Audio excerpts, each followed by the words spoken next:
Brought to you by V-Guard. રાજ્યમાં શુક્રવારે ગરમીના પારાએ રેકોર્ડ તોડ્યો. 46.6 ડિગ્રી તાપમાન સાથે દાહોદ સૌથી ગરમ શહેર રહ્યું. અમદાવાદ અને ગાંધીનગરમાં પારો 45.5 ડિગ્રી તાપમાનમાં રહ્યો. અન્ય 13 શહેરોમાં 40 ડિગ્રીથી વધુ ગરમીનો પારો નોંધાયો. હવામાન વિભાગની રાજ્યમાં 3 દિવસ હીટવેવની આગાહી. અમદાવાદ અને ગાંધીનગરમાં આગામી 24 કલાક માટે ગરમીનું રેડ એલર્ટ.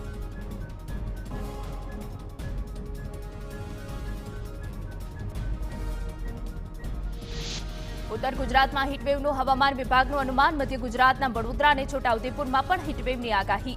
બાકીના ભાવનગર, બોટાદ, જૂનાગઢ, સુરેન્દ્રનગર અને કચ્છમાં ઓરેન્જ એલર્ટ જાહેર.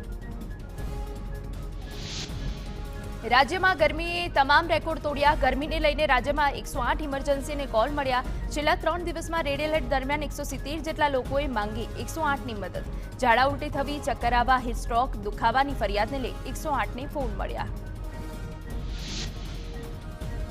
ગુજરાતમાં કાળઝાળ ગરમીના કારણે પાછલા વર્ષની સરખામણી ઇમરજન્સી કોલમાં વધારો. ગત વર્ષે 1 મેથી 22 મે સુધી 31% કોલ્સ મળ્યા. અમદાવાદમાં 265 ઇમરજન્સી કોલ સામે આ વર્ષે 394 એટલે કે 48.68%નો વધારો. અમદાવાદમાં અસારવા સિવિલ હોસ્પિટલમાં ગરમીના કારણે 2 લોકોના મોત. હાલ સિવિલ હોસ્પિટલમાં 41 દર્દીઓ દાખલ અને 10ની સ્થિતિ ગંભીર. હિસ્ટ્રોકને લઈ દર્દીઓ માટે સ્પેશિયલ વોર્ડ પણ શરૂ કરાયો. Brought to you by V-Guard.